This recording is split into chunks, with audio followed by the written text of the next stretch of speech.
All right, this is going to be an abbreviated video because I thought it would be pretty easy to do this, and I was wrong.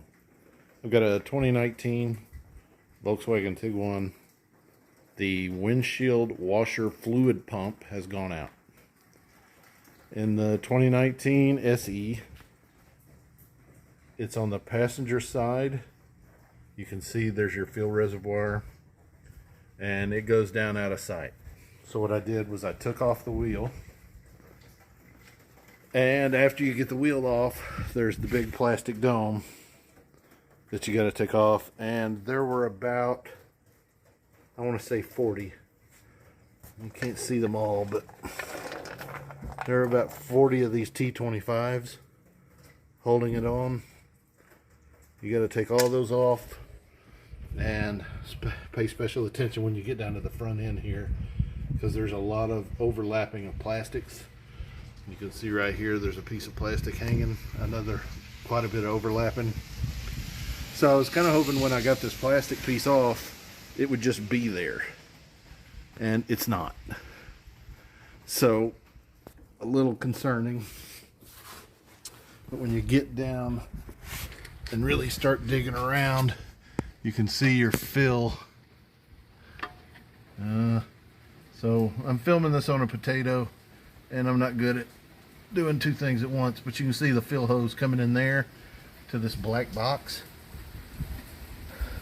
And again, you do have to remove that plastic wheel well to get to this. But when I was in here digging around, I went ahead and took these screws out. There's a 10 millimeters. And then once I got those out, there's another one here that's just a nut with a, I forget what that nut's called. It's kind of like a, not a castellated nut, but oh, you know what, I put it over here. So you got two of these 10 millimeters, and then you've got this washer nut. That's what I guess we'll call it. That's on this back end. And then when I was taking that off, I noticed, well, wait a minute. I think that that's my pump right there. I really do. So, again, let's orient ourselves. Here's the front, the wheel. Take the plastic off. Upstairs, you see there that black plastic, but if you follow that around, I think that that's it. So I'll follow up here in a minute. All right, got an update here, part 2. That was and is the windshield washer fluid pump that I found in the previous part. The thing is I took out all the bolts for this reservoir, and nothing happened. So I came up top and looked, and this screw right here has a black tab on it with another one of those 10 millimeter nuts. I took the 10 millimeter nut off, popped the tab off. Then, now it didn't fall. I kind of thought it was gonna, if that was the only screw, but I had no idea if that was the only screw. I got down here and just applied a little bit of pressure, and it came down. Now you don't want to take it all the way out because I haven't unhooked anything from the filler neck. So, and I don't want to put too much stress on the filler neck, but there it is. And as soon as I got it down, water started leaking, and I got me a bucket because there's going to be more water to come. I wish I had somebody here to film me to do the next part, but essentially, and I learned this from another YouTube video, is you undo these retaining clips, and then these should pop off. Now, with that said, I have another concern, is see if I can film and point and flashlight on at the same time. In here, there's these little outcroppings or what have you, and it looks like it hugs the part, and I get that. But I went to O'Reilly's and I got a new part, and I'm not sure if the diameter's the same. I know for certain that this, where the two valves come in, that's definitely bigger here. So I'm hoping I don't run into any issues because of that. It'll just be another of many returned things to O'Reilly, because I don't know what it is about them. You tell them everything about your car and they give you the wrong shit. Excuse my language. But there it is. Take off the wheel. 8,000 screws to get that plastic off. 3 bolts on the bottom of this, 1 on the top. And there it is. All right, I got one of them off, and you can kind of see there how that retaining clip works. And since that's on the 45 up, not a whole lot of water drained out, but once I pop this bottom one off, I think she's going to become a gusher. Again, no way to film. I was right. After I got that second one off, there she goes. So make sure you've got a catch can. And once this thing finishes, I'm going to see what else Volkswagen has in store for me, and I'll keep you updated. Alright, she's done pissing.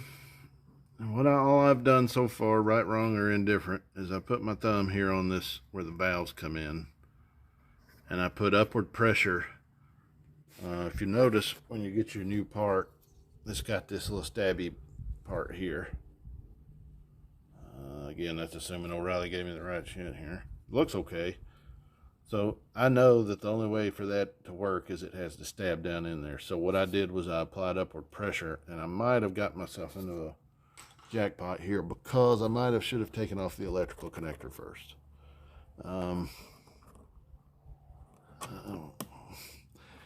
I'm surprised. I mean, it's only 1923 is 4. We're going on about 5 years now. That the plastic's in very good shape. I think it also has to do with where this thing is stashed. But yep, upward pressure, don't forget that. And you may want to remove the electrical connector first. So I may wind up having to push this thing back down. Let's see if I can do that without my camera focusing on these two bastards here. Yeah, that'll work. Let me get a little... got downward pressure, and the bastards fell. So now then, how the flying shit am I supposed to get that off? Alright, we'll use my flathead, see if I can't get this. I'll be back. Alright, I'm back. I got the old part out, and it took some doing.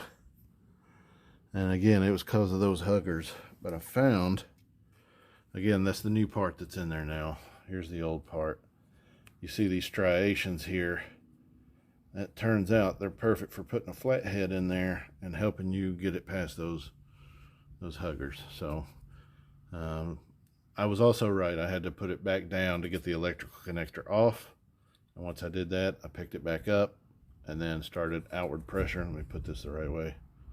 And started my outward pressure, and man, it just wouldn't budge. I tried to do the y-axis shimmy, nothing given. So I put a flathead in and grabbed those striations, and then used a little bit of leverage, and the thing popped out and hit me in the face. So I got the new one in. So far so good. I know it's hard to see. So now I'm going to hook this up and do a reverse process. Wish me luck. You know what? Let's do lessons learned. The lessons I've learned from doing this job is I've saved myself a ton of money, that I know.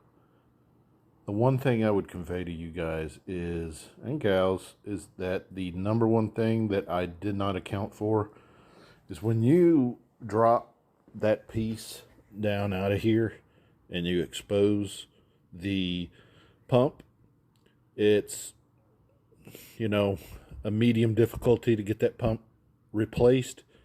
And then when you go to push that back up, the number one thing to watch out for is that little bastard right there. You have to make sure that when you're pushing this assembly back up, before you do that, and I learned this the hard way, you need to pivot that tab into the vertical position. And it's got, you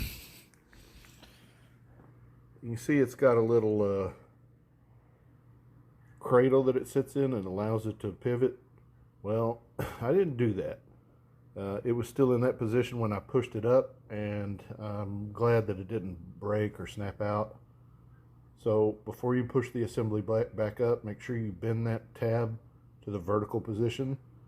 And then once you get it up, hang it on that nut right there. Or I'm sorry, that threaded bolt. And then after you get that hung, come back up here and fold your tab down. Other than that, everything's pretty straightforward, other than the nightmare to get to it.